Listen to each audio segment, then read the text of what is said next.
Hello, good morning. ഇന്ന് രാവിലെ എഴുന്നേറ്റ് വണ്ടിയുടെ ചാർജും കാര്യങ്ങളും എത്ര കിലോമീറ്റർ പോകുമെന്നൊക്കെ ചെക്ക് ചെയ്യുന്നുണ്ടായിരുന്നു. അപ്പോൾ കാരണം വണ്ടി എടുത്തിട്ട് ഞാൻ ഇതുവരെ ലോങ് ഡ്രൈവ് പോയിട്ടില്ല. അപ്പോൾ എനിക്കിന്ന് കടക്കിൽ പോകണം. മോളുടെ പാസ്പോർട്ട് അവിടെ വന്നിരിക്കുവാണ്. അപ്പോൾ അത് വാങ്ങാൻ വേണ്ടി പോകണം. അങ്ങനെ വണ്ടിയിൽ പോകാമെന്നും പറഞ്ഞ് പ്ലാൻ ചെയ്തുകൊണ്ടിരുന്നപ്പോൾ അച്ഛൻ പറഞ്ഞു വേണ്ട, കാരണം ഇപ്പോൾ തൽക്കാലം പോകണ്ട, എൻ്റെ നടുവിന് ചെറിയൊരു പണി കിട്ടിയിരിക്കുകയാണ്. അപ്പോൾ അത്രയും ദൂരം സ്കൂട്ടിയിൽ ലോങ് ഡ്രൈവ് പോയിട്ട് വരുമ്പോഴത്തേക്ക് എൻ്റെ നടു പണിയാവും. അതുകൊണ്ട് പിന്നെ കാറിലാണ് പോയിട്ടോ. അപ്പോൾ അതുകൊണ്ട് തന്നെ അമ്മേനെയും നിഹേനയും കൂടെ പിന്നെ കൂട്ടി. അപ്പം നേരെ ഇടത്തറ പോസ്റ്റ് ഓഫീസിലാണ് കേട്ടോ. എനിക്ക് വഴിയൊന്നും അറിയത്തില്ലായിരുന്നു. പിന്നെ ചോദിച്ചങ്ങ് പോയി എത്തി, പാസ്പോർട്ടൊക്കെ മേടിച്ചു.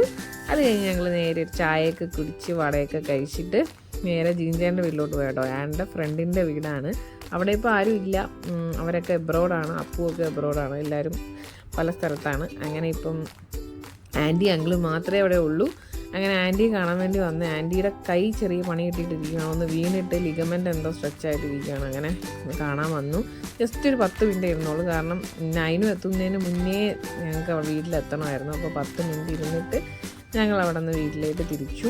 പക്ഷേ എന്താണെന്നറിയില്ല, പതിവില്ലാതെ ഞാൻ ഡ്രൈവ് ചെയ്തുകൊണ്ടിരുന്നപ്പോൾ എനിക്ക് ഉറക്കം വന്നു. ഇന്ത്യേ വരെ എനിക്കങ്ങനെ വന്നിട്ടേ ഇല്ല. അപ്പം ജസ്റ്റ് ഒന്ന് പേടിച്ച് കേട്ടോ. അങ്ങനെ സൈഡിലോട്ട് നിർത്തി ഒരു കടയിൽ നിന്ന് തണുത്ത അവൽ മിൽക്കൊക്കെ കഴിച്ച് നല്ല ഫ്രഷ് ആയതിന് ശേഷം ഉറക്കമൊക്കെ പോയതിന് ശേഷം സമാധാനമായിട്ട് പിന്നെ വണ്ടി എടുത്തു കേട്ടോ. അപ്പോൾ ഇന്നത്തെ വിശേഷം ഇത്രയേ ഉള്ളൂ. Tata bye bye, see U.